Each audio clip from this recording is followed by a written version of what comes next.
اعوذ باللہ من الشیطان الرجیم بسم اللہ الرحمن الرحیم رب اشرح لی صدری ویسر لی امری واحلل عقدۃ من لسانی یفقہوا قولی آمین۔ السلام علیکم ورحمۃ اللہ وبرکاتہ۔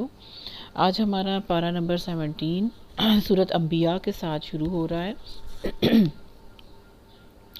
سورۃ الانبیاء یہ سورت مکہ میں نازل ہونے والی سٹارٹ کی صورتوں میں سے ایک صورت ہے۔ عبداللہ بن مسعود رضی اللہ تعالیٰ عنہ نے سورہ بنی اسرائیل، سورۃ کاف، سورہ مریم، طٰہٰ اور سورۃ انبیاء کے متعلق فرمایا ہے کہ یہ پہلی قدیم صورتوں میں سے ہیں اور یہ میرے قدیم مال میں سے ہیں۔ ٹھیک ہے، تو یہ شروع کی جو صورتیں ہیں جو ابتدائی دور میں نازل ہوئیں ان میں سے یہ صورت مبارکہ ہے۔ چلیں شروع کرتے ہیں اللہ کے نام سے جو بڑا مہربان اور نہایت رحم کرنے والا ہے۔ لوگوں کے لیے ان کے حساب کا بہت وقت جو ہے قریب آ گیا اور وہ بڑی غفلت میں منہ موڑے ہوئے ہیں۔ اللہ تعالیٰ فرما رہے ہیں کہ قیامت کی گھڑی دیکھیں کس طرح پوری ہو گئی۔ نشانی پیارے نبی صلی اللہ علیہ وسلم کون سے نبی ہیں؟ آخری زمانے کے، بالکل آخر میں جو مبعوث ہوں گے اور آخری نبی ہیں، تو ان کے آنے سے بھی ایک جو ہے قیامت کی جو نشانی وہ پوری ہو گئی۔ قریب آ گیا ہے لوگوں کے حساب کا وقت اور وہ ہیں کہ غفلت میں منہ موڑے ہوئے ہیں۔ فرمایا کیا ہے کہ جنت تمہارے جوتے کے تسمے سے بھی زیادہ قریب ہے اور اسی طرح آگ بھی اتنی ہی قریب ہے۔ تو انسان اس کو چاہیے کہ وہ جنت کے لیے کوشش کرتا رہے، ٹھیک ہے، اپنا محاسبہ کرتا رہے۔ یہاں پر یہی بتایا گیا ہے کہ اللہ تعالیٰ کیا فرما رہے ہیں کہ حساب کتاب کا وقت جو ہے قریب آ گیا۔ محاسبہ جیسا کہ دنیا میں کون سا ہو گیا، کفار قریش کو بدر اور فتح مکہ کی صورت میں جو ان کو محاسبہ پیش آیا وہ بھی قریب ہی تھا۔ ہر انسان کو سال میں ایک دو دفعہ یہ پیش آتا ہی رہتا ہے، جیسے کہ اللہ تعالیٰ نے فرمایا ہے کہ کیا وہ دیکھتے نہیں ہیں کہ ہر سال میں ایک یا دو دفعہ وہ آزمائش میں ڈالے جاتے ہیں، پھر بھی وہ نہ توبہ کرتے ہیں اور نہ نصیحت پکڑتے ہیں۔ تو دنیا کے محاسبے کے فوراً بعد ہی موت کی صورت میں محاسبہ پیش آئے گا۔ تو یہ جو محاسبہ ہے نا، اقترب للناس حسابہم، یہ ان کا جو محاسبہ ہے، یہ حساب کتاب ہے، اس میں سارا کچھ ہی آ جاتا ہے۔ تو جو موت کے وقت کا محاسبہ ہے اس میں تو آپ کو پتہ ہی ہے کہ فرشتے جو ہیں، اب اگر کفار کی بات کریں تو کفار کی جانیں نکالتے ہوئے یہی کہہ رہے ہوں گے ہر دم کہ نکالو اپنی جانیں، آج تمہیں ذلت کا عذاب دیا جائے گا، اس کے بدلے میں جو اللہ پر ناحق بات تم کہا کرتے تھے۔ تو بہرحال اقترب للناس حسابہم، ان کے حساب کتاب کا وقت قریب آ گیا اور لوگوں کو ذرا دیکھو کہ کیسی غفلت میں پڑے ہوئے ہیں۔ ان کو تو چاہیے کہ پیارے نبی صلی اللہ علیہ وسلم کے اس فرمان کے مطابق عمل کریں کہ فرمایا جنت تمہارے جوتے کے تسمے سے بھی زیادہ قریب ہے اور اسی طرح آگ بھی۔ ان کے پاس جو تازہ نصیحت بھی ان کے رب کی طرف سے آتی ہے اس کو بتکلف سنتے ہیں اور کھیل میں پڑے رہتے ہیں، یعنی کہ جو بھی وصیت نصیحت جو آیتیں اترتی ہیں پیارے نبی صلی اللہ علیہ وسلم ان کو بتاتے ہیں، تو یہ اہل مکہ جو ہیں، یہ کفار جو ہیں، یہ مشرک پر شرک کرنے والے، یہ اس کو دل لگی اور کھیل تماشا سمجھتے ہیں اور سنتے نہیں، دل ان کے دوسری ہی فکروں میں منہمک ہے۔ تو یہ صرف کفار مکہ کو تو نہیں کہا جا رہا نا، آج دیکھیں میں اور آپ کس طرف ہمارے دل جو ہیں وہ مصروف ہیں، ہماری فکریں کس طرف ہیں۔ یعنی اب اس وقت درست کر لینا چاہیے مجھے اور آپ کو اپنا، یہ ساری پریشانیوں کے اینگل درست کر لینے چاہیے، فکریں درست کر لینی چاہیے، کیونکہ یہ دنیا تو کٹ ہی جانی ہے، دنیا تو ختم ہو ہی جانی ہے نا۔ تو آخرت جو ہمیشہ قائم رہنے والی ہے، آخرت جو ہمیشہ ہمیں ملنے والی ہے، وہ چاہے جنت ہے یا کسی کو جہنم ملے گی، وہ فار ایور ہے۔ اللہ اکبر، اللہ ہمیں جنت والوں میں شامل فرما، اللہ جہنم کے ایک دھکے سے بھی مجھے اور آپ کو بچائے، اس کی گرم ہواؤں سے بھی مجھے اور آپ کو بچائے، آمین۔ تو اپنی فکروں کو مجھے اور آپ کو چیک کرنا ہے، اللہ تبصرہ مجھ پہ اور آپ پہ بھی تو کر رہے ہیں نا اس وقت، کہ دیکھو ذرا حساب کتاب کا ان کا وقت کتنا قریب آ چکا ہے، ان کی موت قریب آ چکی ہے، قیامت اتنی قریب آ چکی ہے اور یہ غفلت میں منہ موڑے ہوئے ہیں، کوئی نصیحت ان پہ اثر ہی نہیں کرتی، کوئی قرآن کا دورہ قرآن ان پہ اثر ہی نہیں کرتا، کوئی قرآن کی آیت اور تفسیر ان پہ اثر ہی نہیں کرتی۔ کیسے غافل یہ لوگ ہیں، اس کی وجہ یہ ہے کہ ان کے دلوں میں دوسری فکریں ہیں، تو اس کو درست کرنا ہے۔ اور ظالم تو آپس میں سرگوشیاں کرتے ہیں کہ یہ شخص آخر تم جیسا ایک بشر بندہ ہی تو ہے، پھر کیا تم آنکھوں دیکھے جادو کے پھندے میں پھنس جاؤ گے؟ یعنی کیا کہتے تھے کہ اس کی بات نہ سنو، یہ جو بات کرتا ہے وہ جادو ہے، اور اس جادو کے ذریعے سے یہ لوگوں کو اپنا بنا لیتا ہے۔ رسول صلی اللہ علیہ وسلم نے کہا، میرا رب ہر اس بات کو جانتا ہے جو آسمان اور زمین میں کی جائے، وہ سمیع علیم ہے۔ وہ کہتے ہیں بلکہ یہ تو پراگندہ خواب ہیں، ہاں بلکہ یہ تو اس کی من گھڑت ایک بات ہے، بلکہ یہ تو شاعر ہے۔ تو کیا مطلب ہے؟ یہ رات کے وقت خواب دیکھتے ہیں اور یہ ہمیں اپنی خواب سناتے رہتے ہیں، یہ خواب دیکھتا ہے، ہاں، یا پھر کہتے ہیں اس نے اپنے آپ سے افترا باندھ لیا ہے۔ پھر آگے جو بات کرتے ہوئے کہتے ہیں بل ہوا شاعر، یہ تو شاعر ہے۔ اللہ اکبر، استغفر اللہ، ورنہ یہ لائے کوئی نشانی جس طرح پرانے زمانے کے رسول نشانیوں کے ساتھ بھیجے گئے تھے۔ یعنی یہ مانگ رہے ہیں کہ نشانیاں لے کے آئیں، حالانکہ ان سے پہلے کوئی بستی بھی جسے ہم نے ہلاک کیا ایمان نہیں لائی، یعنی ان نشانیوں کے پیچھے ایمان نہیں لائی۔ اب کیا یہ ایمان لائیں گے؟ ہاں، یعنی یہ معجزے نہ اترنے کی ایک وجہ یہی ہے کہ یہ اب بھی ایمان نہیں لائیں گے، جیسے پہلی امتوں کے لوگ معجزے مانگنے کے بعد ایمان نہیں لائے۔ اے محمد صلی اللہ علیہ وسلم، تم سے پہلے بھی ہم نے انسانوں ہی کو رسول بنا کے بھیجا تھا جن پر ہم وحی کیا کرتے تھے۔ تم لوگ اگر علم نہیں رکھتے تو اہل کتاب سے پوچھ لو، ان رسولوں کو ہم نے کوئی ایسا جسم نہیں دیا تھا کہ وہ کھاتے نہ ہوں اور نہ وہ سدا جینے والے تھے۔ پھر دیکھ لو کہ آخرکار ہم نے ان کے ساتھ اپنے وعدے پورے کیے اور جس کو ہم نے چاہا بچا لیا، اور حد سے گزر جانے والوں کو ہلاک کر دیا۔ لوگوں، ہم نے تمہاری طرف ایک ایسی کتاب بھیجی ہے جس میں تمہارا ہی ذکر ہے، ہاں، میرے اور آپ کے بارے میں یہ قرآن پاک اترا ہے۔ کیا تم سمجھتے نہیں ہو کہ کون سی اس کے اندر وہ کریکٹر ہے جس کے ساتھ میں اور آپ فٹ ہوتے ہیں؟ ایسی کتاب ہے جس میں تمہارا ذکر ہے، وہ کون سا کریکٹر ہے، وہ کون سا ذکر ہے جس کے ساتھ میری اور آپ کی میچنگ ہوتی ہے؟ قرآن پڑھتے ہوئے غور کریں۔ کتنی ہی ظالم بستیاں ہیں جن کو ہم نے پیس کر رکھ دیا، اور ان کے بعد دوسری کسی قوم کو پھر ہم نے اٹھایا۔ یعنی کہ سورت کے اندر کانٹینٹ یہ ہے کہ انبیاء سے متعلق جو بھی بات آنے والی ہے وہ سارا کانٹینٹ اس کے اندر موجود ہے۔ یعنی کتنی ہی بستیاں ہیں، یعنی ان بستیوں پر کیا بیتی ہے اس کا ذکر اب آ رہا ہے۔ جب ان کو ہمارا عذاب محسوس ہوا تو لگے وہاں سے بھاگنے، یعنی جب انہوں نے چیک کر لیا اپنی شامت آ گئی ہے، کچھ ایکسٹرا آرڈنری ہو رہا ہے، تو وہاں سے بھاگنے لگے۔ کہا گیا بھاگو نہیں، جاؤ اپنے انہی گھروں اور عیش کے سامانوں میں جن کے اندر تم چین کر رہے تھے، شاید یعنی تم غفلت میں تھے، چین سے بیٹھے ہوئے تھے، پریشان نہیں تھے آخرت کے معاملے میں۔ جاؤ اب انہی گھروں میں بیٹھو، شاید کہ تم سے پوچھا جائے، یعنی بڑے تم بزرگ بندے تھے، کے لوگ تم سے مشورے لیتے تھے، مشاورت کرتے تھے، کہتے تھے چلو اس سے جا کے پوچھتے ہیں، جیسے وہ کہے گا وہی کریں گے، شاید کہ تم سے پوچھا جائے۔ کہنے لگے ہائے ہماری کم بختی۔ ہر کسی قوم کے ان لوگوں نے جن کی سختی آئی، انہوں نے ہمیشہ آخری بات یہی کہی، ہائے ہماری کم بختی، بے شک ہم ہی خطاوار تھے۔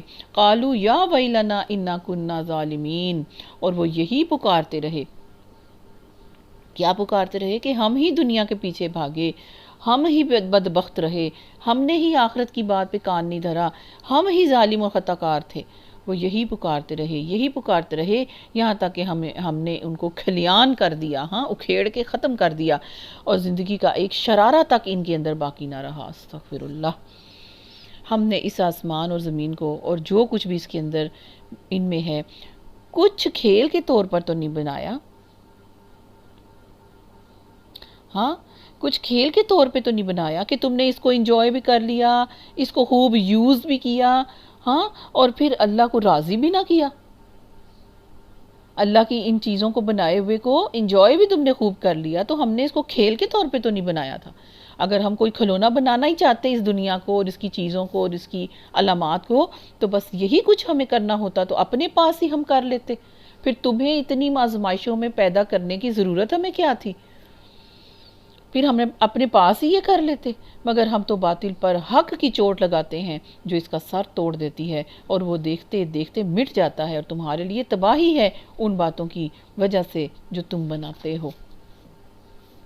زمین اور آسمانوں میں جو کچھ بھی مخلوق ہے اللہ کی ہے، اور جو فرشتے اس کے پاس ہیں وہ نہ اپنے آپ کو بڑا سمجھ کر اس کی بندگی سے سرتابی کرتے ہیں اور نہ ہی ملول ہوتے ہیں۔ ان کو کوئی شرم تو نہیں آتی، ان کو کوئی شرمندگی محسوس نہیں ہوتی اللہ کی بندگی پر، اللہ کے بندے اور غلام ہونے پر۔ شب و روز اس کی تسبیح کرتے رہتے ہیں اور ذرا بھر بھی وہ دم نہیں لیتے، نہ تھکتے ہیں نہ اکتاتے ہیں، کوئی اکساہٹ ان کو نہیں آتی، نان سٹاپ وہ تسبیح کرتے ہیں۔ سبحان اللہ۔ کیا اس جگہ پہ آپ ایک حدیث کو یاد رکھیے، پیارے نبی صلی اللہ علیہ وآلہ وسلم جو ہیں ایک دفعہ بیٹھے ہوئے تھے اپنے صحابہ کے ساتھ، اور آسمان کی طرف سے ایک آواز آئی، ہاں، اور آسمان کی طرف سے جب آواز آئی تو آپ صلی اللہ علیہ وسلم نے اپنے ساتھیوں کو کہا کہ کیا تم نے بھی اس آواز کو سنا ہے؟ کیا تم بھی اس آواز کو سن سکتے ہو؟ تو صحابہ کرام نے کہا کہ نہیں۔ تو پیارے نبی صلی اللہ علیہ وآلہ وسلم نے فرمایا کہ آسمان کے چرچرانے کی آواز میں سن رہا ہوں، یہ جو آسمان کے چٹکنے کی، اس کے چرچرانے کی آواز میں سن رہا ہوں۔ یعنی اتنے فرشتے ہیں اس کے اوپر، اور وہ دن رات تسبیح کر رہے ہیں، کوئی کونا ایسا نہیں ہے جہاں پر جو ہے وہ سجدہ نہیں کر رہے، جہاں پر وہ اللہ کے سامنے جھکے ہوئے نہیں ہیں، اور جہاں پر وہ اللہ کا ذکر نہیں کر رہے۔ تو وہ جو ہے ایک قدم رکھنے کی جو ہے آسمان کے اندر جگہ نہیں ہے، کوئی کونا خالی نہیں ہے، اور وہاں پر جتنے بھی فرشتے موجود ہیں سارے اللہ کی تسبیح کر رہے ہیں، اور ان کے بوجھ سے جو آسمان ہے وہ چرچراتا ہے، جیسے وہ کیا اس کو کہتے ہیں، پہلے وقتوں میں چارپائی ہوتی تھی نا، مجھے اس کا وہ نہیں پتا اس کو کیا کہتے ہیں، تو وہ بچپن میں ہم نے دیکھا، وہ کیا ہوتا ہے، وہ رسی جس کو بولتے ہیں، اس کی وہ سارا اس کی بنائی ہوتی ہے، اس کے اوپر جب ہم بیٹھا کرتے تھے نا تو وہ اس کی ایک آواز سی چر سی اس کی آواز آتی تھی، تو وہ چرچرانے کی آواز جو ہے نا، اسی طرح جب ایک چیز کے اوپر بوجھ زیادہ پڑتا ہے تو اس طرح آسمان سے بھی آواز آتی ہے۔ تو یہ پیارے نبی صلی اللہ علیہ وسلم نے بتایا، اور اللہ تعالیٰ فرما رہے ہیں کہ جو فرشتے اس کے پاس ہیں وہ نہ اپنے آپ کو بڑا سمجھ کر اس کی بندگی سے منہ موڑتے ہیں، اعراض کرتے ہیں، اور نہ ہی کوئی شرمندگی محسوس کرتے ہیں، بلکہ شب و روز اس کی تسبیح کرتے رہتے ہیں، اور ذرا برابر نان سٹاپ تسبیح کرتے ہیں، دم نہیں لیتے، وہ سانس نہیں لیتے۔ کیا ان لوگوں کے بنائے ہوئے یہ جو عرضی خدا ہیں، زمینی خدا ایسے ہیں کہ بے جان کو جان بخش کر اٹھا کر کھڑا کر دیں؟ کیا ایسا کر سکتے ہیں؟ یہ سوال ہے، یہ چیلنج ہے، کیا وہ ایسا کر سکتے ہیں؟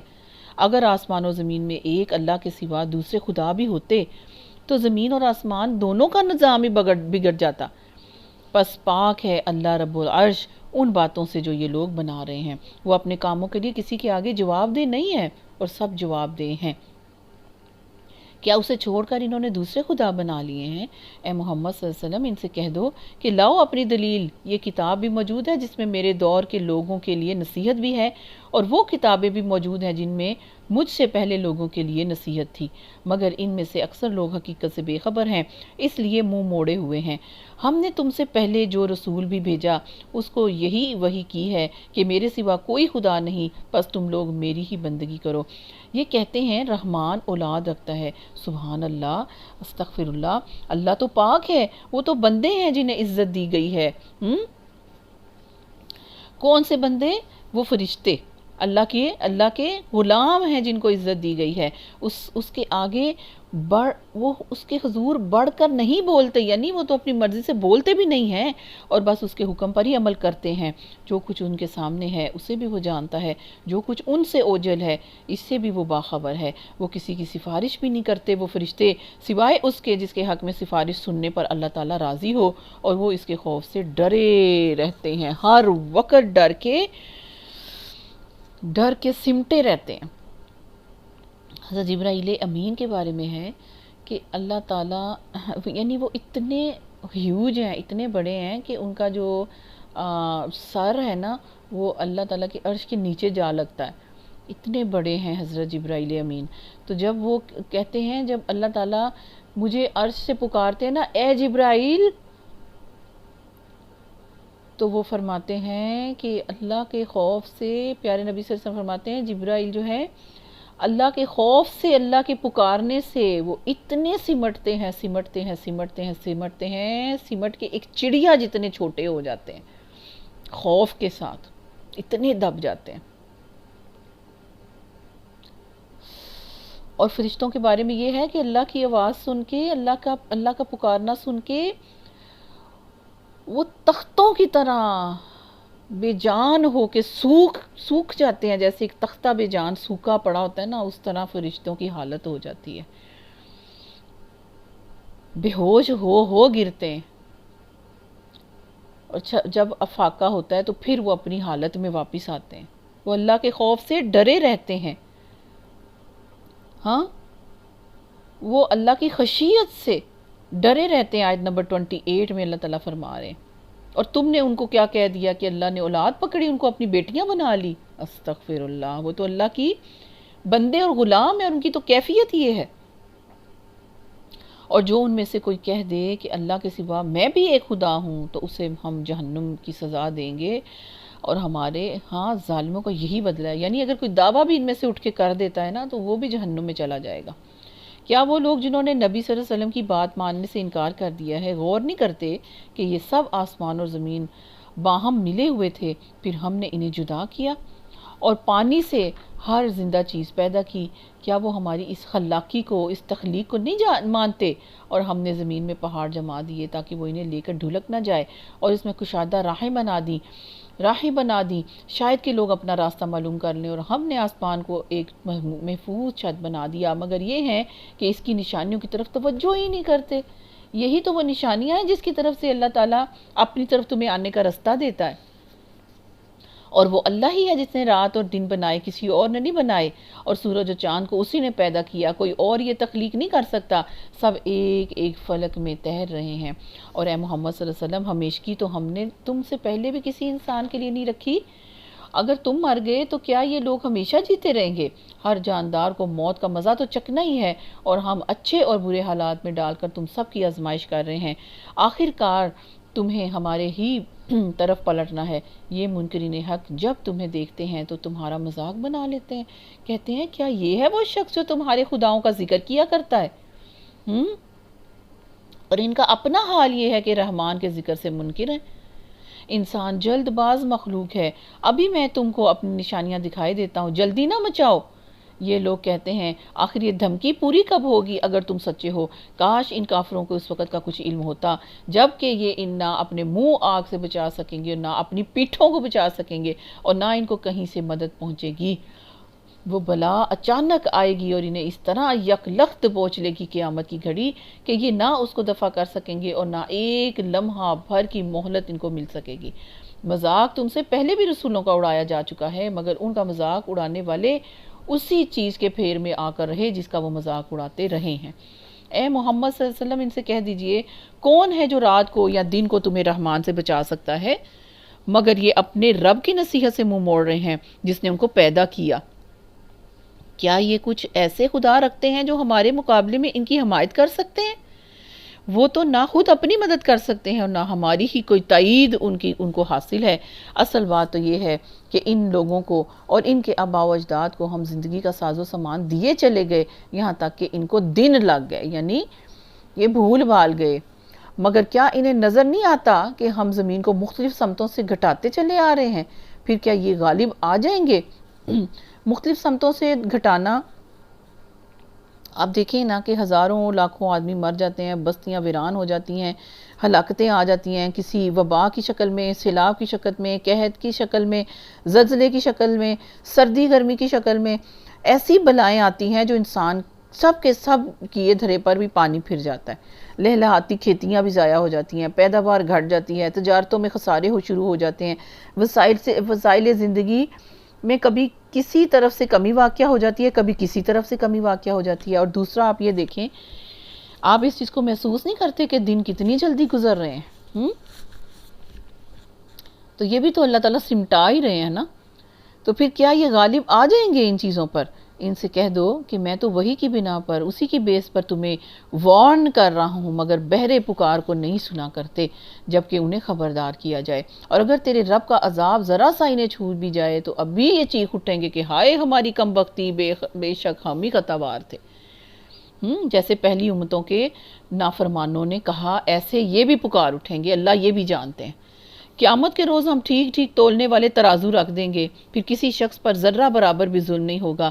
جس کا رائی دانے برابر بھی کچھ کیا دھرا ہوگا، اچھا یا برا، وہ بھی ہم سامنے لے آئیں گے، اور حساب لگانے کے لیے ہم کافی ہیں. اچھا، جو تلائی ہوگی نا، جو اعمال کو تولا جائے گا نا، وہ 2-3 طرح سے تولا جائے گا. عملوں کا عمل کو بھی تولا جائے گا، وزن کیا جائے گا، اور ان کو شکل دے دی جائے گی اور ان کو جو ہے نا یعنی ان کو شکل دے کر اعمال کو تولا جائے گا. اور پھر جو عمل کرنے والا انسان ہے نا، اس انسان کو بھی اس ترازو میں ڈال دیا جائے گا، اس کو تولا جائے گا، اس کو بھی وزن کیا جائے گا. تو آپ دیکھیں کہ یہ تو اللہ تعالیٰ کے لیے بہت آسان ہے، بہت ہی آسان ہے اللہ تعالیٰ کے لیے کہ وہ کیا کر دے وہ مجھے اور آپ کو ترازو میں کھڑا کر دے، یا میرے اور آپ کے اعمال کو شکل دے دے، اور میرے اور آپ کے اعمال کو وہ کسی بھی طرح سے انصاف کے ترازو پہ ڈال دے. تو اس طرح سے اللہ تعالیٰ ہر طرح سے وہ وزن کرنے کے لیے اس کو پتہ ہے کہ کس طرح سے وزن کیا جائے گا، کیسے ہو سکتا ہے، کن کن طریقوں سے ہو سکتا ہے. بس یہ یاد رکھنا ہے کہ ہمارے اعمال اچھے اور برے جو ہیں وہ تلیں گے. حساب لگانے کے لیے ہم ہی کافی ہیں. کوئی رجسٹر نہیں چاہیے، کوئی فرشتوں کی گواہی نہیں چاہیے، کچھ بھی نہیں چاہیے. اللہ تعالیٰ آلریڈی سب کچھ جانتا ہے. پہلے ہم موسیٰ علیہ السلام اور ہارون علیہ السلام کو فرقان اور روشنی اور ذکر عطا کر چکے ہیں، یعنی ان کی کتابیں، ہدایت، سب کچھ ان متقی لوگوں کی بھلائی کے لیے جو بے دیکھے اپنے رب سے ڈریں اور جن کو حساب کی اس گھڑی کا کھٹکا لگا ہوا ہو. اور اب یہ بابرکت ذکر یعنی قرآن پاک ہم نے آپ کے اوپر نازل کیا ہے، پھر کیا تم اس کو قبول کرنے سے انکاری ہو؟ سامنے والے جو مخاطب ہیں، اس سے بھی پہلے ہم نے ابراہیم علیہ السلام کو اس کی ہوش مندی بخشی تھی اور ہم اس کو خوب جانتے تھے. یاد کرو وہ موقع جب کہ اس نے اپنے باپ اور اپنے قوم سے کہا تھا کہ یہ مورتیاں کیسی ہیں جن کے تم لوگ گرویدہ ہو رہے ہو، کیا اس کے اوپر تم ڈلے پڑے ہو، کیوں ان سے اتنی محبت اور عقیدت رکھتے ہو؟ آخر یہ مورتیاں ہیں کیا؟ ان کی اصل ہے کیا؟ انہوں نے جواب دیا، ہم نے اپنے باپ دادا کو اسی کی عبادت کرتے ہوئے پایا ہے، ہمیشہ اسی طرف. یعنی ہم نے اپنے باپ دادا کو ادھر مکھی مارتے ہوئے دیکھا، اب ہم اسی جگہ پر مکھی ماریں گے جہاں پر ہم نے اپنے باپ دادا کو مکھی مارتے ہوئے دیکھا. ٹھیک ہے، یہ نہیں سوچنا کہ یہ مکھی مارنا کام کیسا ہے، اور پھر بے سوچے سمجھے اندھی تقلید اسی کو کہتے ہیں. ہم نے اپنی باپ دادا کو یہی کرتے ہوئے پایا. اس نے کہا، تم بھی گمراہ ہو، تمہارے باپ دادا بھی کھلی گمراہی میں پڑے ہوئے تھے. انہوں نے کہا، کیا تو ہمارے سامنے اصلی خیالات پیش کر رہا ہے یا تو مذاق کر رہا ہے؟ تو سیریس ہے؟ سیریسلی یہ بات کر رہے ہو کہ مذاق کر رہے ہو؟ اس نے جواب دیا، نہیں، بلکہ فی الواقعہ تمہارا رب وہی ہے جو زمین اور آسمانوں کا رب اور ان کا پیدا کرنے والا ہے. یعنی کہ میرا کہنے کا مطلب یہ ہے کہ تمہارا اصل رب وہی ہے جس نے تمہیں بھی اور تمہارے آسمان و زمین کو پیدا کیا. اس پر میں تمہارے سامنے گواہی بھی دیتا ہوں، اور خدا کی قسم میں تمہاری غیر موجودگی میں ضرور تمہارے بتوں کی بھی خبر بھی لوں گا. چنانچہ اس نے ان کے ٹکڑے ٹکڑے کر دیے اور صرف ان کے بڑے کو چھوڑ دیا، حبل بڑے بت کو چھوڑ دیا، تاکہ شاید وہ اس کی طرف رجوع کریں. انہوں نے آ کر بتوں کو یہ حال ان کا دیکھا تو کہنے لگے، ہمارے خداؤں کا یہ حال کس نے کر دیا؟ بڑا ہی کوئی ظالم تھا وہ. بعض لوگ بولے، ہم نے ایک نوجوان کو ان کا ذکر کرتے ہوئے سنا تھا جس کا نام ابراہیم علیہ السلام ہے. انہوں نے کہا تو پکڑ لاؤ اسے، سب کے سامنے لے کے آؤ، مقدمہ چلاؤ تاکہ سارے لوگ دیکھ لیں۔ اس کی ایسی خبر لی جاتی ہے کہ آئندہ کوئی ایسا کام نہ کرے۔ ابراہیم علیہ السلام کے آنے پر انہوں نے پوچھا، کیوں ابراہیم، تو نے ہمارے خداؤں کے ساتھ یہ حرکت کی ہے؟ اس نے جواب دیا، بلکہ یہ سب کچھ اس کے سردار نے کیا ہے، ان سے ہی پوچھ لو اگر یہ بولتے ہیں جناب۔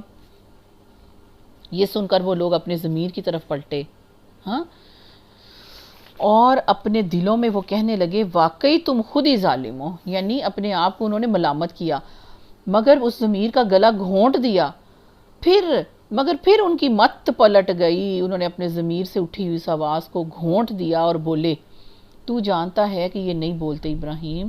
ابراہیم علیہ السلام نے کہا، پھر کیا تم اللہ کو چھوڑ کر ان چیزوں کو پوج رہے ہو جو نہ تمہیں نفع پہنچاتی ہیں نہ نقصان پر کوئی قادر ہے؟ تف ہے تم پہ، افسوس ہے تمہاری عقلوں پر اور تمہارے معبودوں پر جن کی تم اللہ کو چھوڑ کر پوجا کر رہے ہو، کیا تم کچھ بھی عقل نہیں رکھتے؟ انہوں نے کہا، جلا دو، جلا ڈالو اس کو اور حمایت کرو، بچاؤ اپنے خداؤں کو اگر تم نے کچھ کرنا ہی ہے۔ ہم نے کہا، اے آگ ٹھنڈی ہو جا اور سلامتی بن جا ابراہیم علیہ السلام پر۔ ٹھیک ہے، اب پیچھے جو مشیت اور اللہ تعالیٰ کا ہم نے پڑھا تھا نا، رضا، اب مشیت کے اندر آگ ہے نا، اللہ نے آگ کو پیدا کیا، اس کے ڈیسٹینیشن کیا ہے، اس کا مقدر کیا ہے، اس کی تقدیر کیا ہے، آگ کی جلانا۔ اور جب اس کے بالکل اپوزٹ کوئی کام ایسا ہو جائے جو اس کے انسان کے لیے حیرانگی والی بات ہو، تو اس کو کہتے ہیں معجزہ۔ معجزہ کہتے ہیں عاجز کر دینے والی اس چیز کو، اس ہیپننگ کو، کہ انسان کی عقل دنگ رہ جائے، حیران پریشان کہ یہ کیا ہوا۔ آگ ٹھنڈی ہو جا، اب اتنی ٹھنڈی نہیں بلکہ سلامتی بن جا، یعنی اتنی ٹھٹر کے ہی ان کو نقصان نہ پہنچ جائے، بالکل معتدل جیسے بہار کا موسم ہوتا ہے اور آگ کے اندر ہی گل و گلزار اور باغات، پھول اور بہار کا موسم بن گئی۔ وہ چاہتے تھے کہ ابراہیم کے ساتھ برائی کریں، مگر ہم نے ان کو بری طرح ناکام کر دیا، اور ہم اسے اور لوط علیہ السلام حضرت ابراہیم علیہ السلام کے اس معجزے یعنی آگ سے سلامتی کے ساتھ نکل آنے کے بعد ان پر ایمان لائے تھے۔ ہم نے لوط علیہ السلام کو بچا کر اس سرزمین کی طرف نکال کر لے گئے جس میں ہم نے دنیا والوں کے لیے برکتیں رکھی ہیں، یعنی شام کی طرف، اور ہم نے اسے اسحاق علیہ السلام عطا کیا اور یعقوب علیہ السلام اس پر مزید عطا کیے اور ہر ایک کو صالح بنا دیا، اور ہم نے ان کو امام بنا دیا جو ہمارے حکم سے رہنمائی کرتے تھے، اور ہم نے انہیں وحی کے ذریعے سے نیک کاموں کی اور نماز قائم کرنے کی اور زکوٰۃ دینے کی ہدایت کی، اور وہ ہمارے عبادت گزار تھے۔ اور لوط علیہ السلام کو ہم نے حکم اور علم بخشا اور اسے اس بستی سے بچا کر نکال دیا جو بدکاریاں کرتی تھی، در حقیقت وہ بڑی ہی بری فاسق قوم تھی، اور لوط علیہ السلام کو ہم نے اپنی رحمت میں داخل کیا اور وہ صالح لوگوں میں سے تھا۔ ٹھیک ہے، اب اسی طرح اہل مکہ کو یہ بتایا جا رہا ہے کہ تم جو مرضی کر لو، پیارے نبی صلی اللہ علیہ وسلم کا تم ایک بال بھی بیکا نہیں کر سکتے، کیونکہ اللہ کی سنت یہ ہے جو سورہ انبیاء کے اندر ان کو بتایا جا رہا ہے کہ ہمیشہ اپنے انبیاء کو اللہ تعالیٰ نے بچایا ہے اور ان کے دشمنوں کو غارت کیا ہے، اور یہی نعمت ہم نے نوح علیہ السلام کو بھی دی۔ یاد کرو، جبکہ ان سب سے پہلے اس نے ہمیں پکارا تھا، یعنی اب اور پیچھے اولڈ ٹائم پہ اللہ تعالیٰ جا رہے ہیں، ہم نے اس کی دعا قبول کی اور اسے اور اس کے گھر والوں کو کرب عظیم سے نجات دے دی، اور اس قوم کے مقابلے میں اس کی مدد کی جس نے ہماری آیات کو جھٹلا دیا، اور وہ لوگ بڑے برے لوگ تھے، بس ہم نے ان کو غرق کر دیا۔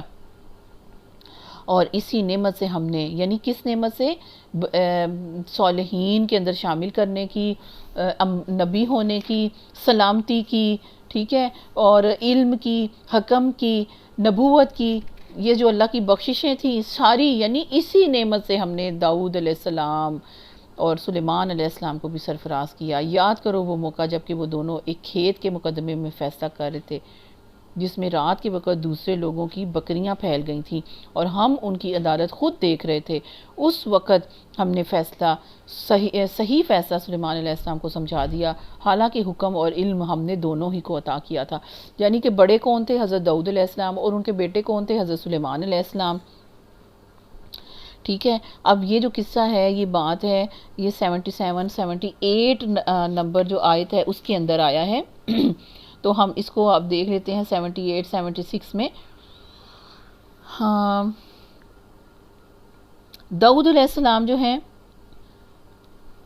یہ قصہ کیا تھا، تفسیر میں رسول اللہ صلی اللہ علیہ وسلم سے نقل کیا، انہوں نے فرمایا ہے کہ یہ انگور کی کچھ بیلیں تھیں جن کے گچھے نکل چکے تھے، جنہیں بھیڑ بکریوں نے اجاڑ دیا تھا نا. تو فرماتے ہیں کہ داؤد علیہ السلام نے فرمایا کہ بھیڑ بکریاں انگور کی بیلوں کے مالک کو دے دی جائیں گی. ایک کیس آیا نا دو بھائیوں کا.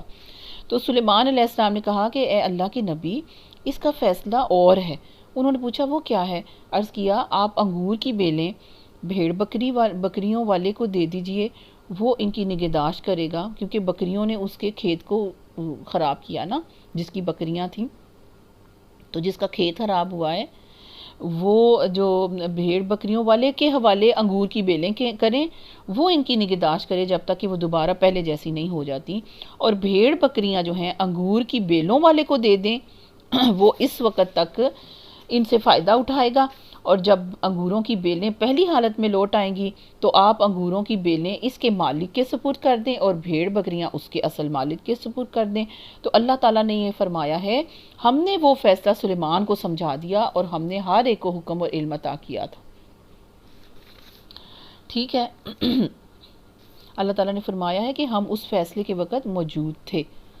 تو داؤد علیہ السلام دونوں میں سے ہر ایک کا فیصلہ ان کا اجتہاد تھا. داؤد علیہ السلام اور سلیمان علیہ السلام دونوں کا فیصلہ اجتہاد ہی تھا، کیونکہ اگر وہ وہی سے ہوتا نا تو داؤد علیہ السلام کے فیصلے کے بعد اور فیصلے کی پھر گنجائش نہ رہتی. تو انبیاء علیہ السلام بھی اجتہاد فرماتے ہیں، مگر ان کا جو اجتہاد ہے نا، دوسرے لوگوں کے اجتہاد میں ان کا فرق ہوتا ہے. انبیاء کے اجتہاد میں کوئی خطا ہو تو اللہ تعالیٰ اس کی اصلاح کر دیتے ہیں، جیسے کہ یہاں سلیمان علیہ السلام کے فیصلے کے ساتھ اس کی اصلاح کر دی گئی تھی. اور پیارے نبی صلی اللہ علیہ وسلم کو فرمایا، عفا اللہ انکا لما اذنتا لہم، آپ نے ان کو اجازت کیوں کی دی، آپ کو اللہ معاف کرے. سورۃ توبہ کے اندر اللہ تعالیٰ نے فرمایا تھا نا، تو اسی وقت اللہ تعالیٰ نے ان کی اصلاح فرما دی. پھر اسی طرح جب شہد حرام کر لیا اپنے اوپر تو پھر اللہ تعالیٰ نے اس وقت ان کی اصلاح فرمائی پیارے نبی کی. تو انبیاء کی اصلاح جو ہے، اگر وہ اجتہاد میں غلطی خطا بھی ہو جاتی ہے تو اللہ تعالیٰ اسی وقت انبیاء کی اصلاح کر دیتے ہیں. ٹھیک ہے. تو اس میں ایک مسئلہ بھی اس میں نکلتا ہے جو کہ کافی تفسیر اس کی موجود ہے، لیکن اس کا یہ موقع نہیں ہے. تو بہرحال ہم آگے چل دیں گے. اللہ تعالیٰ نے یہاں پر اس چیز کا بتایا. داؤد کے ساتھ ہم نے پہاڑوں اور پرندوں کو مسخر کر دیا تھا، وہ تسبیح کرتے تھے ان کے ساتھ، جو وہ تسبیح کرتے تھے، یعنی اتنی خوبصورت آواز میں وہ اپنی کتاب کو پڑھتے تھے زبور کو، کہ ارد گرد کے سارے جو فرشتے ہیں، جو پرندے ہیں اور پرند ہیں، وہ ان کے گرد دائرہ بنا کے اکٹھے ہو جاتے تھے، اور پہاڑوں کی جو سراؤنڈنگ تھی وہ ساری گونج بھی ہوتی تھی، اور ان کی بولیاں جو وہ جانتے تھے تو پھر وہ ان کے ساتھ ہی تسبیح کے اندر جھوم جاتے تھے، اور ایک ہی زبان میں ان کے ساتھ جو ہے تسبیح مل کے وہ کیا کرتے تھے. حضرت داؤد علیہ السلام جو ہیں وہ اس طریقے پر عبادت گزار تھے کہ ایک دن وہ روزہ رکھتے تھے اور ایک دن وہ افطار کرتے تھے، یعنی ایک دن روزہ رکھتے تھے، اگلے دن وہ اس کا گیپ رکھتے تھے. تو اس طرح سے وہ روزوں کا وصال کرتے تھے اور بہت زیادہ روزے دار تھے. داؤد علیہ السلام وہ ہیں جنہوں نے جنگ کے لیے زرہ بنائی، سب سے پہلے لوہے کی زرہ. اللہ تعالیٰ نے ان کے ہاتھوں میں لوہے کو اتنا نرم کر دیا تھا کہ وہ لوہے کو ہاتھوں کے ساتھ موڑ کے اس کی چین بنا کے تو زرہ بنا لیتے تھے. اس فعل کے کرنے والے ہم ہی تھے، یعنی ان کو مسخر کرنے والے ہم تھے. داؤد علیہ السلام کا اس میں کوئی کمال نہیں تھا، اور ہم نے اس کو تمہارے فائدے کے لیے زرہ بنانے کی سنت بھی سکھا دی تھی. یعنی کس کے فائدے کے لیے؟ آج میرے اور آپ کے فائدے کے لیے، تاکہ تم کو ایک دوسرے کی مار سے بچائے جنگ کی صورت میں. پھر کیا تم شکر گزار ہو؟ الحمدللہ. اللہ ثم الحمدللہ. اللہ تعالیٰ ہم آپ کے شکر گزار بندے ہیں، اللہ آپ ہمیں شکر گزار بندوں کی لسٹ میں شامل فرما لیجئے، آمین. اور سلیمان علیہ السلام کے لیے ہم نے تیز ہوا کو مسخر کر دیا تھا، جو اس کے حکم سے اس سرزمین کی طرف چلتی تھی جس میں ہم نے بڑی خیر اور برکتیں رکھی تھیں. یعنی وہ کون سی خیریں برکتیں؟ ایک مہینے کی راہ تک کا سارا سفر یہ حضرت سلیمان علیہ السلام جو کر لیتے تھے، ایک مہینے کی جو راہ تھی اس کا چلنا شام کی طرف تھا، ٹھیک ہے. تو بڑی باسہولت وہ کشتی کو اس جہاں چاہتے تھے، جس طرف چاہتے تھے وہ لے کے جا سکتے تھے. تو یہ کرنے والے کون تھے؟ اللہ تعالیٰ. ہم ہر چیز کا علم رکھنے والے تھے، اور شیاطین میں سے ہم نے ایسے بہت سو کو ان کا تابع بنا دیا تھا حضرت سلیمان علیہ السلام کا، جو اس کے لیے غوطے لگاتے تھے سمندروں کے اندر، اور اس کے سوا دوسرے کام بھی بہت سے کرتے تھے، اور ان سب کے نگران بھی ہم ہی تھے. اور یہی ہوش مندی اور حکم اور علم کی نعمت ہم نے ایوب علیہ السلام کو بھی دی. یاد کرو جب کہ اس نے اپنے پروردگار کو پکارا کہ مجھے بیماری لگ گئی ہے اور تو ارحم الراحمین ہے، انی مسنی الضر وانت ارحم الراحمین. یہ جو ہے یہ آپ ضرور اس دعا کو پڑھیں جب تکلیف ہو، کسی بھی حالت میں تکلیف ہے، کسی بھی جگہ پر تکلیف ہے، تو اس وقت یہ دعا پڑھنی چاہیے. ہم نے اس کی دعا قبول کر لی اور جو تکلیف اسے تھی اس کو دور کر دیا، اور صرف اس کے اہل و عیال ہی نہیں اس کو واپس دیے، بلکہ ان کے ساتھ اتنے ہی اور بھی زیادہ دے دیے اپنی خاص رحمت کے طور پر. اور اس کے لیے یہ ایک سبق ہو تاکہ عبادت گزاروں کے لیے. اب وہ کیا بیماری تھی، تکلیف تھی؟ کوئی ایسی انبیاء کے شایان شان جو تکلیف یا بیماری ایسی ان کو لاحق نہیں ہوئی ہوئی تھی، یعنی کہ جو ان کے خلاف جائے ان کی شان کے، ان کے رتبے کے، بلکہ کوئی ایسی ان کے جوڑوں کی درد تھی، کوئی ایسی تکلیف تھی جو جسم کے اندر ان کو محسوس ہوتی تھی. اس کے ساتھ ہی ان کا جو ہے مشقت کی وجہ سے، اس تکلیف کی وجہ سے گھر بار بھی کم ہو گیا، مال اسباب کم ہو گئے، ٹھیک ہے. تو یہ جو چیز ہے نا، یہ اسرائیلی روایات کے اندر نا بہت زیادہ انہوں نے گڑبڑ کی ہوئی ہے. ہر نبی کے معاملے میں انہوں نے اپنے جو ہے ان بہت سی تحریف کی ہوئی ہے، جس کو کہتے ہیں کہ تبدیل کر دینا، اپنے ہی قصے اور کہانیاں اس کے اندر لگا دینا. تو آیت نمبر 84 کے اندر اللہ تعالیٰ نے یہ جو فرمایا ہے، ان کی تکلیف ہے، شدید تکلیف اور بیماری، اموال اولاد کی ہلاکت جیسے مصائب کی آزمائش میں جس طرح انہوں نے صبر کیا، تو اللہ تعالیٰ نے بھی اللہ کی جناب میں اپنی حالت زار کا انہوں نے ذکر کیا، ارحم الراحمین ہونے کے واسطے سے انہوں نے دعا کی ہے، تو اللہ نے بھی پھر شرف قبولیت عطا فرما دی.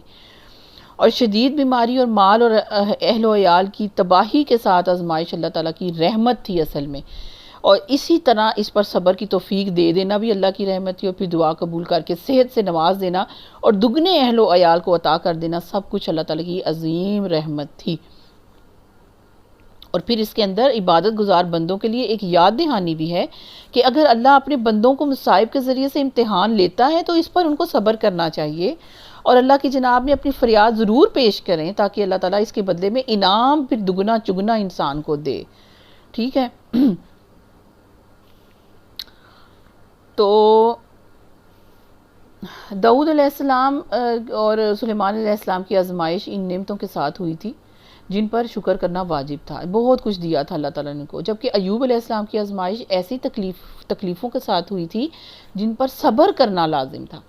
تو پہلے دو انبیاء جو ہیں، حضرت داؤد علیہ السلام، حضرت سلیمان علیہ السلام، بادشاہ تھے، سلطنت تھی، محل تھے، پیلس تھے، بولیاں جانتے تھے، پھر ایسی حکومت تھی جیسے کسی کو نہیں دی، جنات کے اوپر، چرند پرند کے اوپر، جانوروں کے اوپر حکومت تھی، ان کی بولیاں جانتے تھے، ہوا مسخر تھی، ٹریول کر سکتے تھے، اور ان کے جو سارا کچھ ان کو اللہ نے دیا تھا، ان ساری دولت کے ساتھ ان پر شکر واجب تھا. یہ ان کی آزمائش تھیں چیزیں، اور شکر ان پہ واجب تھا. اور پھر ایوب علیہ السلام اللہ کے نبی، ان کو اللہ تعالیٰ نے کمیوں کے ساتھ اپنا جو ہے آزمایا، ان پر پھر صبر لازم تھا، یہ بھی ان کی بھی آزمائش تھی. حقیقت یہ ہے کہ صبر اور شکر لازم اور ملزوم ہے ہر ایمان والے کے لیے. صبر وہی کر سکتا ہے جو شکر کرنے والا ہو، اور شکر بھی اصل میں وہی کرتا ہے جو صبر کرنے والا ہو. بے صبرہ شکر گزار نہیں ہوتا، اور نہ شکرہ کبھی بھی صبر کرنے والا نہیں ہوتا. ٹھیک ہے. تو یہ چیز ضرور جو ہے یہ ہمیں یاد رکھنی ہے ہر حالت میں. اللہ تعالیٰ ایک جگہ پہ فرماتے ہیں کہ ہمارے بندے ایوب کو یاد کرو جب اس نے اپنے رب کو پکارا کہ بے شک شیطان نے مجھے بڑا دکھ اور تکلیف پہنچائی ہے، اپنا پاؤں مار، یہ نہانے کا اور پینے کا ٹھنڈا پانی ہے، اور ہم نے اس سے اس کے گھر والے اس کو عطا کیے اور اس کے ساتھ اتنے اور بھی مزید عطا کر دیے ہماری طرف سے، رحمت اور عقل والوں کے لیے نصیحت ہے۔ تو ان آیات سے نا، اس قصے سے ہمیں یہ معلوم ہوتا ہے کہ وہ بڑے برگزیدہ نبی تھے، ان کی جو آزمائش آئی تھی بیماری میں، وہ کافی لمبی اور شدید ترین بیماری تھی اور کافی لمبی تھی، اور ان کے اہل و عیال کی بھی جدائی یا فوت ہونے کی وجہ سے ان سے جدا ہو گئے تھے، ٹھیک ہے، جب کمانے والے ہی نہ رہے، بچے نہ رہے، گھر والے نہ رہے، مال مویشی بھی پھر جنہوں نے دیکھا ہی نہیں تو ہلاک ہو گئے، مگر ایوب علیہ السلام نے ہر اس مصیبت پر صبر کیا، نہ کوئی انہوں نے واویلا مچایا، نہ کوئی حرف شکایت لب پر لائے۔ جب تکلیف حد سے بڑھ گئی نا تو انہوں نے اللہ سے دعا کی اور یہ کی کہ اے اللہ، مجھے شیطان نے بڑا دکھ اور تکلیف پہنچائی ہے، اور یہاں پر فرمایا کہ مجھے بیماری لگ گئی ہے اور تو رحم کرنے والا، سب سے بڑھ کے رحم کرنے والا ہے۔ تو اس دعا میں انہوں نے اپنی حالت زار اللہ کے سامنے بیان کی، ارحم الراحمین ہونا ہی بیان کرنا کافی ہے۔ اللہ تعالیٰ نے ان کو دعا قبول کی اور زمین پر ان کو حکم دیا اپنا پاؤں مارو، اس میں سے پانی نکلا، ٹھنڈے پانی کے چشمہ نمودار ہوا، کہا کہ اس کو پیو، ظاہر ہے وہ معجزہ تھا، اور اس سے غسل کر لو، نہا لو۔ وہ مبارک پانی پینے اور اس کے ساتھ غسل کرنے سے ان کی ساری بیماری بھی دور ہو گئی، پوری طرح وہ صحت مند ہو گئے۔ اللہ تعالیٰ نے انہیں ان کے گھر والے بھی عطا فرما دیے اور اتنے ہی اور بھی عطا فرما دیے۔ بیماری کے دوران انہوں نے کسی پر ناراض ہو کر اسے کوڑے مارنے کی قسم کھائی تھی، اب وہ سزا زیادہ پریشان ان کو کرنے لگی، وہ جو بات تھی نا کہ اسے اب اتنے کوڑے ماروں تو پھر زیادتی ہوتی ہے اور نہ ماروں تو قسم ٹوٹ جاتی ہے، تو اللہ تعالیٰ نے ان کی یہ مشکل بھی حل کر دی کہ اتنے تنکوں کا مٹھا لے کر ایک دفعہ مار دو، جتنے کوڑے مارنے کی قسم تم نے کھائی تھی اتنا ہی گنتی کے حساب سے ایک تنکے اکٹھے کر کے ایک ہی دفعہ جو ہے اس کو کر دو، اس سے تمہاری قسم بھی پوری ہو جائے گی اور قسم توڑنے کا گناہ بھی نہیں ہوگا۔ تو یہ ہے جی اس کے پیچھے قصہ، اور ان کی بیوی کو یہ کہنا اور اس طرح سے کہنا، یہ باتیں جو ہے نا ساری اسرائیلیت کی روایتیں ہیں جو کہ ان باتوں پہ ہمیں نہیں جانا چاہیے۔ ایک لمبا قصہ روایات میں موجود تو ہے لیکن اس کی طرف جانا، یعنی کوڑ کا مرض، اب دیکھیں کتنا عجیب، ایک تو بالکل وہ سوٹ نہیں کرتا۔ دیکھیں کہنے کو بتانے کو تو بہت تفسیر ہے لیکن اس کا یہ موقع نہیں ہے، جتنا ضروری تھا اتنا میں نے تھوڑا سا اس کے اندر ایڈ کر لیا ہے۔ انشاءاللہ اللہ تعالیٰ کی توفیق سے اگر ہوا تو اس کو انبیاء کے جو قصے ہیں اوتھینٹک کر کے اس کے اندر سے اس کو کر لیا جائے گا، اگر اللہ نے مجھے توفیق دی تو انشاءاللہ۔ اچھا، اب انہوں نے، اللہ کہتے ہیں ہم نے دعا قبول کی اور سارا جو ہے اس کے لیے رحمت خاص کر دی۔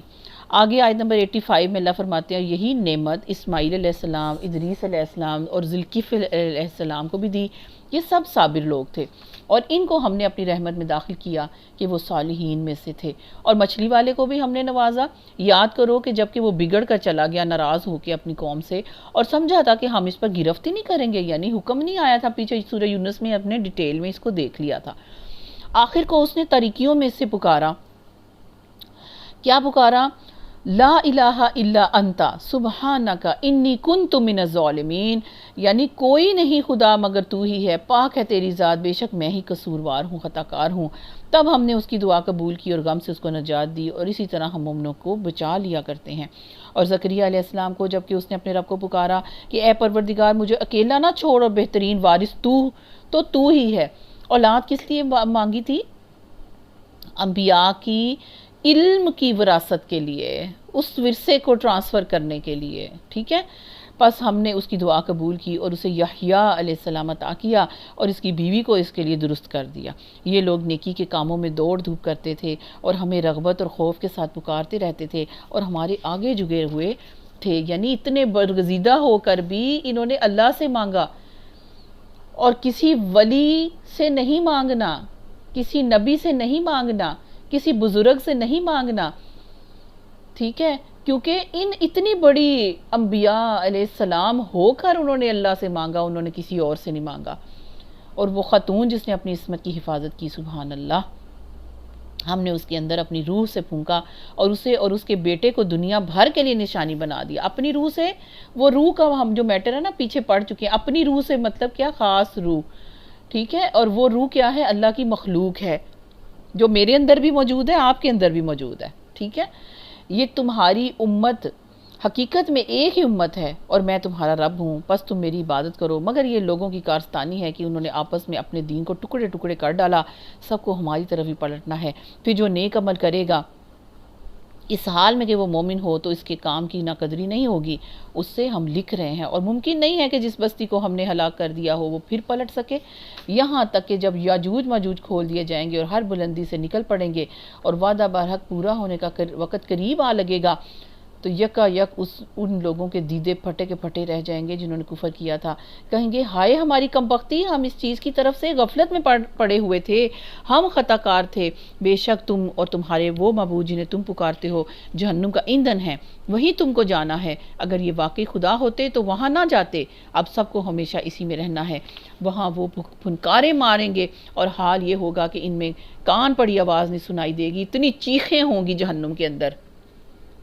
استغفر اللہ۔ رہے وہ لوگ جن کے لیے ہماری طرف سے بھلائی کا فیصلہ پہلے ہو چکا تو وہ یقیناً اس سے دور رکھے جائیں گے، اس کی سرسراہٹ تک نہیں سنیں گے، اور وہ ہمیشہ ہمیشہ اپنی من بھاتی چیزوں کے درمیان رہیں گے۔ ربنا جعلنا منہم، آمین۔ وہ انتہائی گھبراہٹ کے وقت ان کو ذرا بھی پریشان نہ کرے گا، اور ملائکہ بڑھ کر ان کو ہاتھوں ہاتھ لیں گے، یہ ہے وہی تمہارا دن جس کا تم سے وعدہ کیا جاتا تھا۔ سبحان اللہ، ربنا جعلنا منہم، آمین۔ وہ دن جب کہ آسمان کو یوں لپیٹ کر رکھ دیں گے جیسے کہ رجسٹر میں اور راکھ کو، صفحات کو لپیٹ کر رکھ دیا جاتا ہے، جس طرح پہلے ہم نے تخلیق کی ابتدا کی تھی، سٹارٹ کیا تھا، اسی طرح ہم پھر اس کو دوبارہ سے کریں گے۔ یہ ایک وعدہ ہے ہمارے ذمے اور یہ کام ہمیں بہرحال کرنا ہے۔ اور زبور میں ہم نصیحت کے بعد یہ لکھ چکے ہیں کہ زمین کے وارث ہمارے نیک بندے ہوں گے، اس میں ایک بڑی خبر ہے عبادت گزار لوگوں کے لیے۔ سبحان اللہ، انشاءاللہ۔ اور اے محمد صلی اللہ علیہ وسلم، ہم نے جو تم کو بھیجا تو یہ دراصل دنیا والوں کے حق میں تو ہماری رحمت ہے، جتنی رحمتیں پیچھے ذکر کی ہیں اس میں سے سب سے بڑھ کے بڑی رحمت آپ ہیں۔ ان سے کہہ دو میرے پاس جو وحی آتی ہے وہ یہ ہے کہ تمہارا خدا صرف ایک خدا ہے، پھر کیا تم سر اطاعت جھکاتے ہو؟ اگر وہ منہ پھیرے تو کہہ دو کہ میں نے علی الاعلان تم کو خبردار کر دیا ہے، اب یہ میں نہیں جانتا کہ وہ چیز جس کا تم سے وعدہ کیا جا رہا ہے قریب ہے یا دور ہے، اللہ وہ باتیں بھی جانتا ہے جو با آواز بلند کہی جاتی ہیں، اور وہ بھی جو تم چھپا کر کرتے ہو۔